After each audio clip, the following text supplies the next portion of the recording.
Hi, I'm Gail. And hi, I'm Catherine. Welcome to Women Over 70 Aging Reimagined, our award-winning weekly podcast. Please join Aging Reimagined Circle, our sustaining membership fund, so we may continue to inspire women to age with curiosity, courage, and creativity. Aging Reimagined Circle hosts probing discussions each month. Visit our upcoming events at womenover70.com and join today. And we're excited to introduce you to Aggie Jordan. She's a PhD and she hails from West Pittston, Pennsylvania. That has always been hard. Yes. She's a former nun, a teacher, and a relationship counselor. And Aggie hopes to inspire women to have their voices heard whenever, wherever, and by whoever challenges their rights to human equality. She is the former founder and CEO of Jordan De-Laurenti, Inc., a training and contract management company. And since selling this business, writing has been her life's work.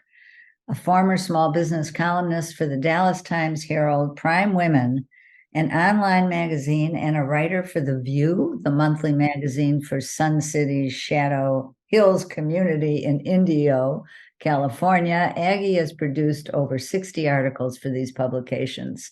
She's also the author of The Marriage Plan, How to Marry Your Soulmate in 1 Year or Less, and The Book of Robert, a biography of Robert De-Laurenti, a first-generation Italian immigrant.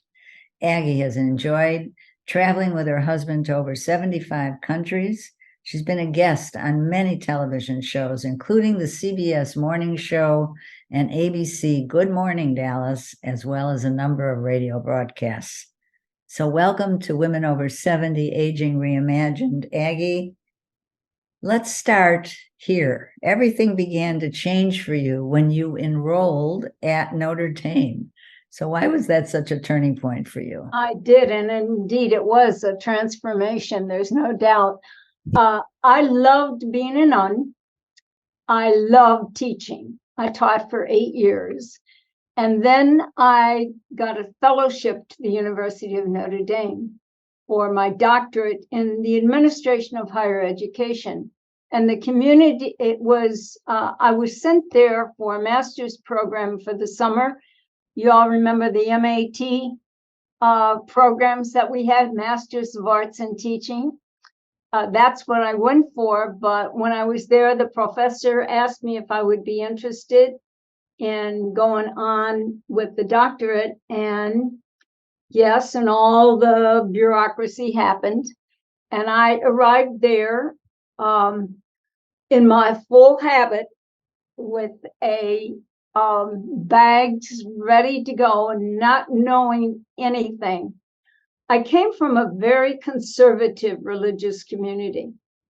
And when I arrived there, I was introduced to many women from many different religious communities, and they were all far less conservative than mine in their thinking. And I was just so excited about being there and going through the program. It was just an honor to be at the University of Notre Dame.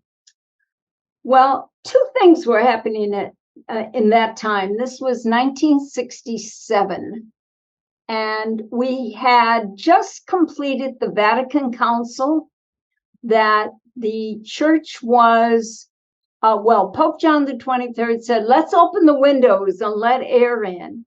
Let's just change and come up to date with the church. And then there was the feminist movement, the women's movement. They were crossing at the same time.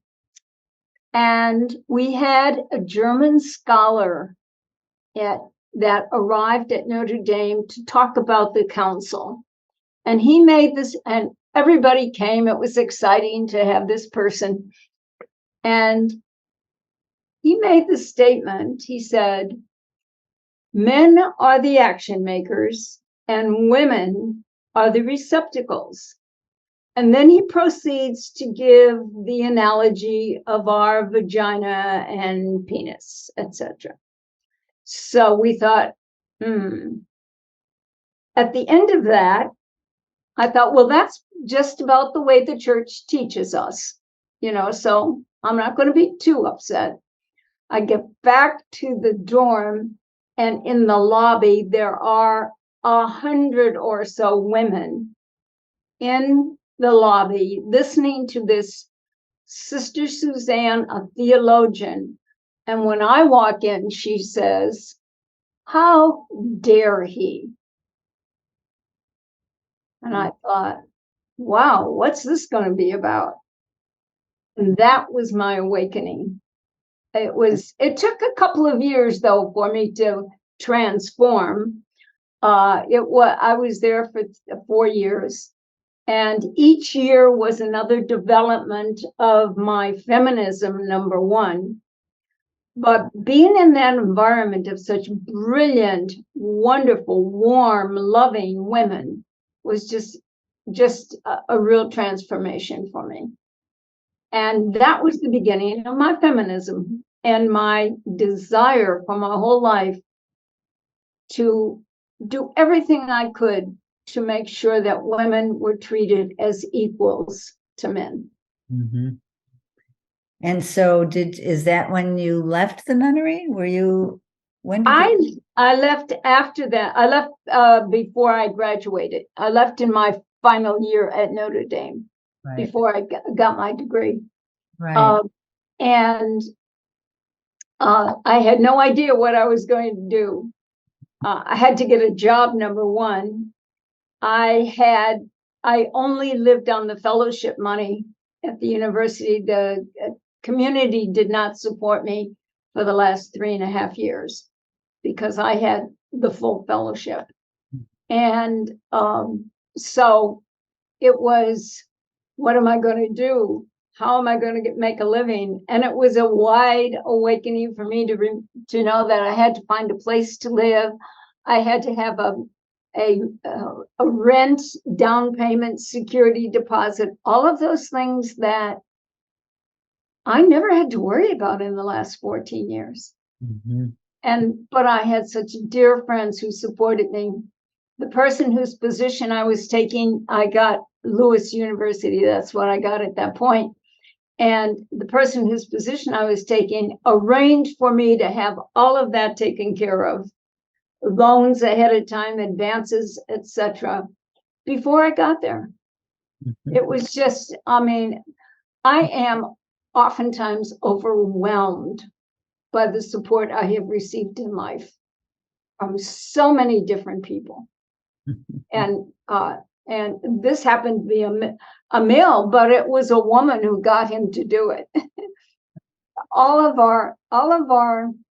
my women mentors, my women friends who have gotten me through life are just deep in my heart. I don't think there's anything like it. When we talked, you said that your real goal now is to reach daughters and granddaughters with your work. And so why is that your goal? And how do you hope to do that? And what changes are you wishing for? Well, the thing that motivated me which has probably motivated most of us, was the Supreme Court decision in June of last year, when Roe versus Wade was rejected and sent back to the states. Right. And we now know what happened.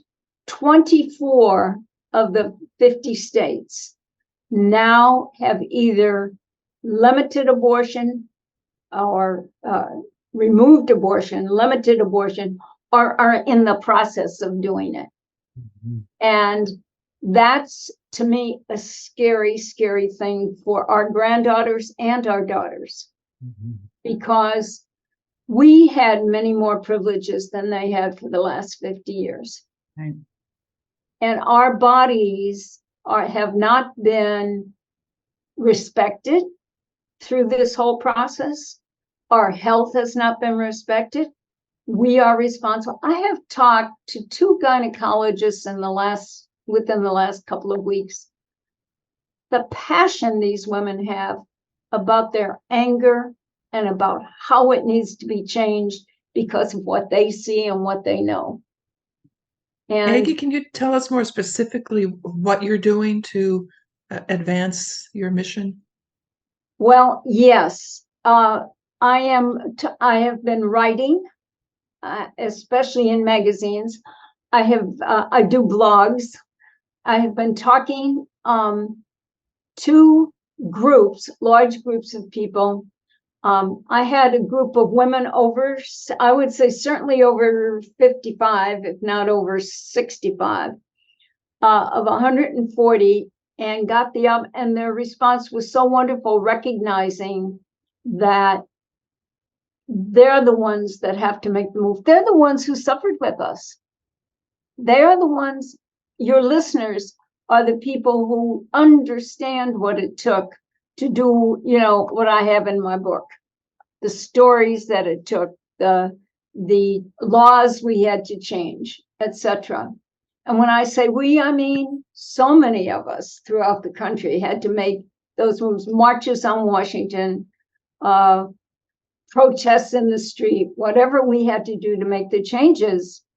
And my granddaughter is a doctoral student at Stanford in mechanical engineering. And she invited me up to talk about my book to her fellow students. It was right then and there, I understood how much we have to do to get out and help them. And I think one of the big things I'm going to do to answer your question specifically, Catherine, is, and I have been doing, is getting people out to vote, especially women, to get them registered, number one, and then and that is one of the messages I bring to young women who care about this. You can't just sit back, you've got to do something. Aggie, show us your book. What is the name of it? Yeah, I'll show it to you, but I think it'll come. It's mirror image, right? Say the name of it, the title. Yeah, I'll say the name. A Woman's Voice Should Be Heard. My Journey from the Convent to the Battle for Women's Equality. And it's published by Legacy Book Press, which is in the Midwest also. Yeah. It's very hard to get a book published today. And Legacy Book Press is a women-owned press, which I was real excited about. And they were willing to publish my book, and I was really happy about it. So that's what has gotten me on the road to see if I can get the message across to, when I speak to women our age, then I would like them to see what they can do with their daughters. I wrote a piece the other day that addressed that issue and said, you can't go and visit your granddaughter and not talk about this. You have to take their hands and you have to say, you've got to do something. Just one thing will make a difference. And talking about it. Pardon? What are you suggesting they do? I'm suggesting that they, number one, get involved in the vote. Number one. I think if they could do that, if they could write postcards. Last year for the election in 20, my granddaughter wrote 200 postcards. And she wrote some for me because I don't handwrite anymore, simply because I have a trimmer in my hand and it would be all over. But she said, oh, Grandma, I'll do it for you. So I sent her the money for the stamps and the envelopes, and she took care of it. With that spirit, I know we can do something. Yeah. If we can get them going, right? It's a long way off, in some sense. Oh, it's important. It's so important. We can't underestimate that, can we?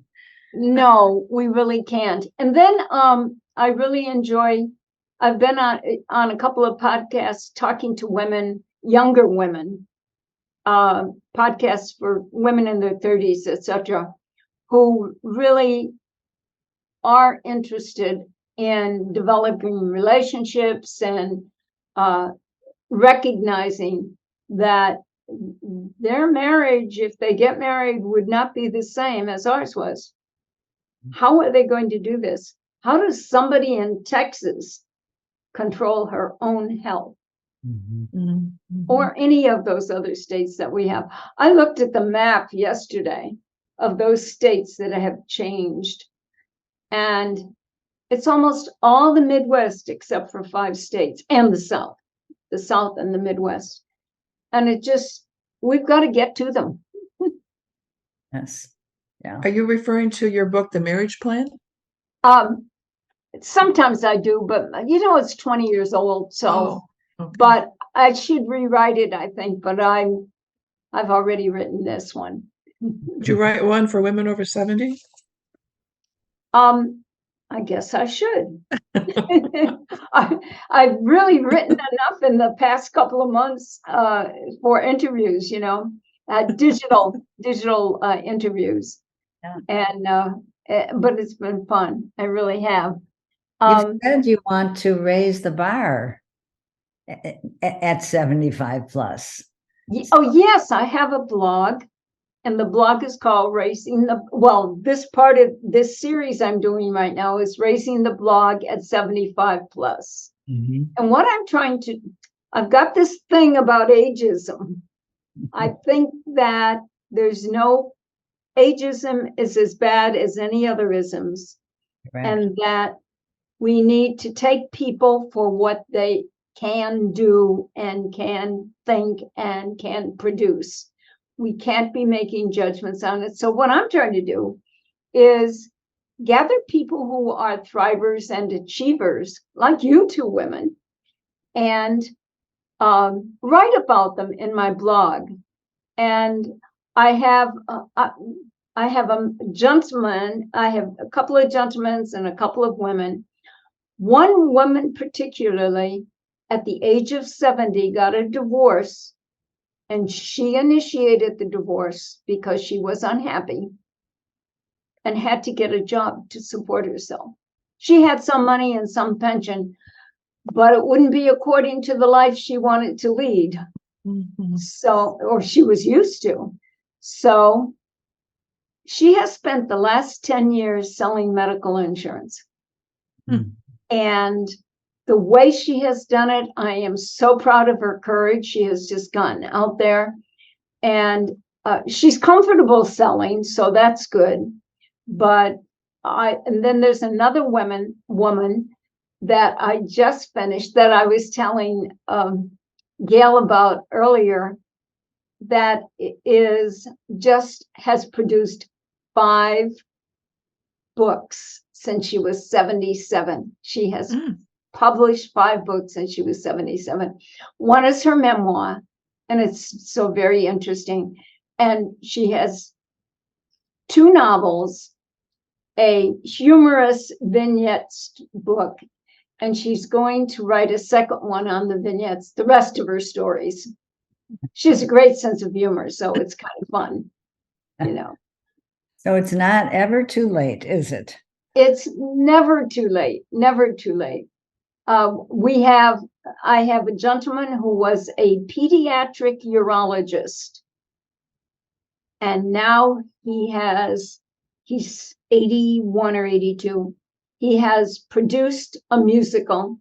He has written his memoir. He was born in China and got out of China in 3 hours with his family. He was only 6 years old at the time. And did not know English well enough to become a writer at his age. He spoke English well, and he knew the medical terms, etc. But as a writer, he has produced a musical. He is now a poet, and he is working and has produced his memoir. I mean, that kind of thriving, excelling is amazing to me, and I love to write about them. Yeah, I'd like to go back to what you said, that ageism is one of the major isms. So can you say more about how we are as an ageist society, and how in particular you see it affecting women, especially older women? Especially older women, and especially single women who are older. I think women in retirement, or looking toward retirement find that they may not be respected like they were at work. What's it going to be when they retire? I got passion for this when I began to listen to the news when the election thing started this year with Trump and President Biden. And they're both old, if we want to call them old. They're both seniors. They're 77 and 80. And judgments was being made. I'm not voting for him because he's old. If when Biden he tripped on something. Right, I remember He's that. old. Yes. Mm-hmm. So did Gerald Ford at 60. Right. He tripped, if you remember. That's one of the things he used to do all the time. Ford, right. You know, people immediately make judgments on age. It's in our system. Even I do it. How many times have you met up with an old friend and you said, my, she looks old, or my, he looks old? Guess what? We do too. And our judgments are what kind of, we denigrate people because of their age. Whereas in Japan, they don't. They respect people because of their age. How do you think it affects women internally? How does it affect us, our spirit, our health? What do you see? Oh, it can be depressing. It can be very depressing. If you must have a positive attitude to get out of ageism. Your own stereotype of ageism.